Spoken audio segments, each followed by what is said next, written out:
J'ai souvent des cadres qui viennent à moi, qui pensent reconvertir ou qui sont en train de se reconvertir. Et je vais te parler de ça parce que c'est vrai qu'on a souvent des patterns qui reviennent sur ce genre de profil. Et si t'es ce genre de profil, si t'es cadre et que t'as envie de te reconvertir dans le design graphique, mais que finalement te lancer en freelance seul, c'est un vrai sujet pour toi, on va en parler. Je vais juste bouger de là parce que hop, il va y avoir peut-être un petit peu trop de bruit. Donc on va rentrer directement et on se retrouve directement ici.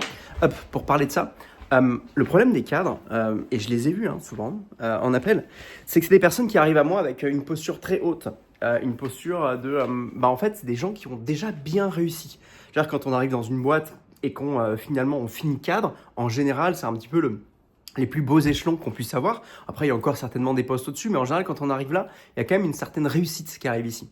Et très souvent, ces personnes, quand elles arrivent à moi, elles sont un peu démunies parce qu'elles ont vécu quelque part une sorte de réussite quoi, dans cet accomplissement personnel, de devenir cadre dans une boîte. Mais très souvent, soit il y a eu un burn-out parce qu'il y a eu une perte de sens, parce qu'elles en avaient marre de gérer des équipes, c'est très compliqué de gérer l'humain, soit elles se retrouvent à avoir des moments où elles savent plus où elles vont en fait. C'est quoi le sens finalement de ce que je fais et c'est ce pourquoi en général elles veulent repartir sur des choses où elles veulent travailler soit de chez elles, soit travailler avec finalement quelque chose de créatif qu'ils avaient au plus profond d'elles à chaque fois.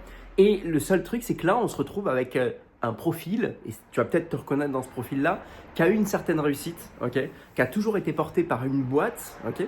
Et cette réussite-là, la question qui se pose, c'est est-ce qu'elles arrivent vraiment à se l'accorder à elles ou est-ce que finalement elles se l'accordent parce que c'était dans un contexte. Et c'est là où le bas blesse, c'est qu'on se retrouve à avoir finalement la vraie vérité, c'est qu'aujourd'hui, elles se retrouvent avec plus rien, elles sont démunies, elles sont plus portées par la boîte et elles veulent lancer quelque chose. Et puis il y a cette peur d'échouer derrière qui est très compliquée à gérer parce qu'en fait là où on avait une belle réussite d'un côté, ok, en étant salarié cadre dans une boîte, et bien finalement on se retrouve à être repartir de zéro quelque part. Et il y a souvent ce challenge qu'il y a avec l'ego qui est un peu là, parce que ouais, quand même, je suis pas n'importe qui, j'ai réussi à devenir cadre, je suis à manager des équipes, à gérer des gens, à prendre la parole en public devant pas mal de personnes, enfin, à accomplir plein de choses, parfois gérer des gros budgets. Et là, tout d'un coup, je me retrouve tout seul, chez moi, et qu'est-ce que je fais, quoi? Qu'est-ce que je fais? Et ça, je sais que c'est un vrai enjeu pour vous les cadres.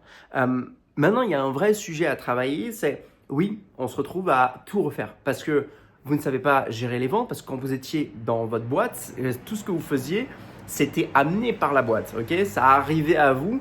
Les sales, la partie vente était déjà passée par là. Le marketing en amont était déjà passé par là. La publicité était déjà passée par là. Et vous n'aviez plus qu'à faire, manager pour gérer l'opérationnel, pour moins gérer l'opérationnel, mais faire en sorte que les opérations fonctionnent.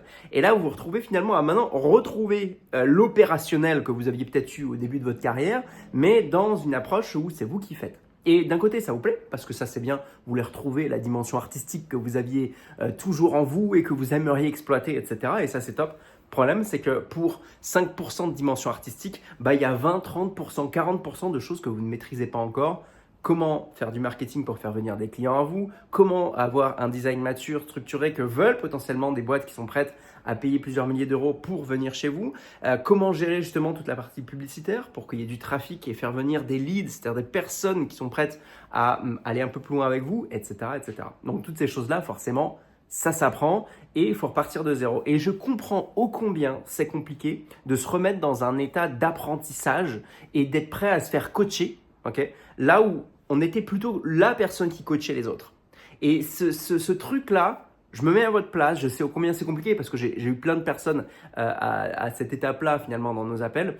Et très souvent, la peur que vous avez au fond de vous, d'accord, c'est cette espèce d'ego de si je réussis pas, alors qu'à la base, j'étais quelqu'un de bien placé, j'avais une certaine stature, j'avais mon identité, était créée autour de ça. Là, mon identité va changer.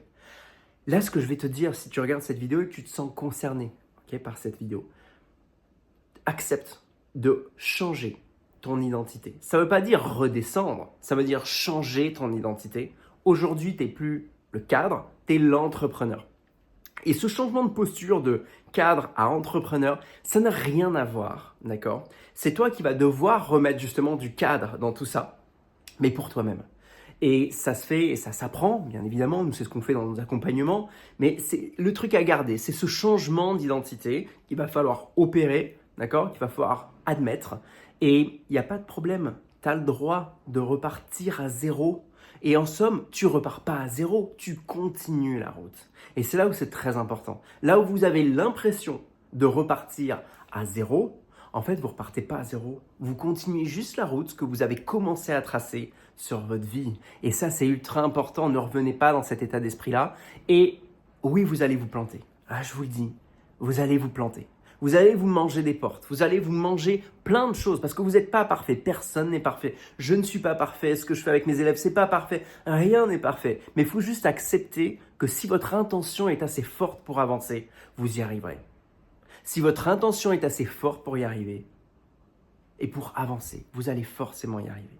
Le seul truc, c'est que forcément, nous, on n'existe pas pour rien. Ok, il y a fort avoir le chemin, être guidé, comprendre quel est le chemin pour devenir entrepreneur, parce que c'est pas le même chemin que quand on est cadre. J'espère que ça a pu t'aider et que ça te permet de nurturer tout ça. Je te laisse très vite finalement regarder tout ce qu'on fait sur nos vidéos, etc. Ça te permettra de t'aider. Je te dis à très vite et comme d'habitude, pense design. Ciao.